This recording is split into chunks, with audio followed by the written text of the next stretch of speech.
Samajwadi party నుండి Nalgonda, Warangal, Khammam MLC అభ్యర్థిగా తాటికొండ రాజయ్యను, మెదక్, కరీంనగర్, ఆదిలాబాద్ నుండి ఎమ్మెల్సీ అభ్యర్థిగా నిమ్మతోట వెంకటేశ్వర్లను ఎంపిక చేసి టికెట్ను కేటాయించినందుకు ఆ పార్టీ రాష్ట్ర అధ్యక్షులు ప్రొఫెసర్ సోమా బోయిన సింహాద్రికి కృతజ్ఞతలు తెలిపారు. ఈ సందర్భంగా హైదరాబాద్ సుందరయ్య విజ్ఞాన కేంద్రంలో జరిగిన విలేకరుల సమావేశంలో ఎమ్మెల్సీ అభ్యర్థి తాటికొండ రాజయ్య, నిమ్మతోట వెంకటేశ్వర్లు మాట్లాడుతూ ఇన్స్టిట్యూషన్ స్ట్రాంగ్గా ఉంటే కాన్స్టిట్యూషన్ స్ట్రాంగ్గా ఉంటుందని, అంటే అధ్యాపనం రాజ్యాంగం సరిగ్గా ఉంటేనే దేశ భవిత బాగుంటుందని కొనియాడారు.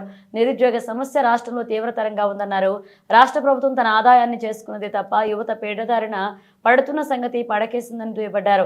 యువతతో చైతన్యాన్ని తీసుకురావడానికి సమాజ్వాదీ పార్టీ ఎల్లప్పటికీ చేతనిస్తుందన్నారు. ఎమ్మెల్సీ అభ్యర్థిగా నిలబడి తమను గెలిపించాలని ప్రజలను కోరారు.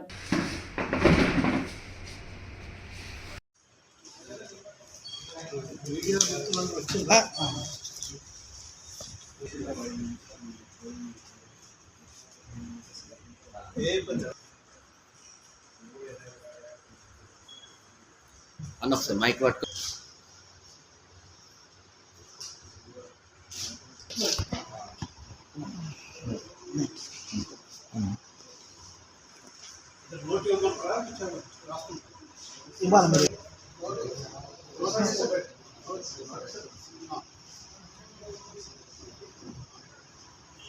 ప్రకటించడం నాకు చాలా సంతోషం ఉన్నది.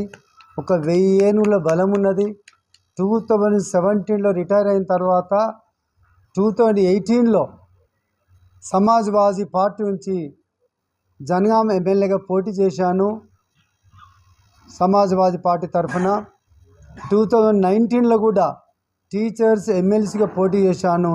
ఇదే ఉమ్మడి జిల్లాలో నల్గొండ, వరంగల్, ఖమ్మం. అదేవిధంగా 3వసారి చట్టసభల్లో బరిలో దిగుతున్నాను. ఈసారి ఖచ్చితంగా నేను గెలుస్తానటువంటి 100% విశ్వాసంతో ఉన్నాను. నేను గెలుస్తానని నమ్మకం నాకుంది. దీనికి ప్రధాన కారణం 2 విషయాలు ఉన్నాయి.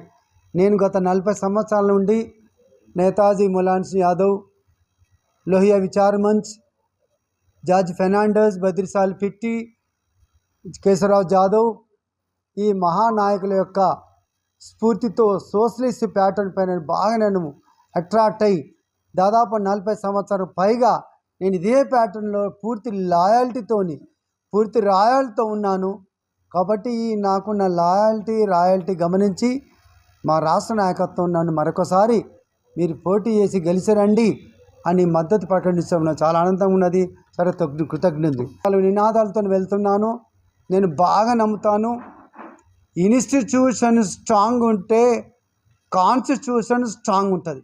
నేను మళ్ళీ రిపీట్ చేస్తాను, ఇన్స్టిట్యూషన్ స్ట్రాంగ్ ఉంటే కాన్స్టిట్యూషన్ స్ట్రాంగ్ ఉంటుంది. ఇన్స్టిట్యూషన్ అంటే అధ్యాపనము, కాన్స్టిట్యూషన్ అంటే మాకు తెలుసు రాజ్యాంగము. అక్కడ సమస్యలు బాగా ఏర్పడుతున్నాయి. అందుకే ఒక 3-4 నినాదాలతో ముందుకు వెళ్తున్నాను. Save constitution, save democracy, save government education.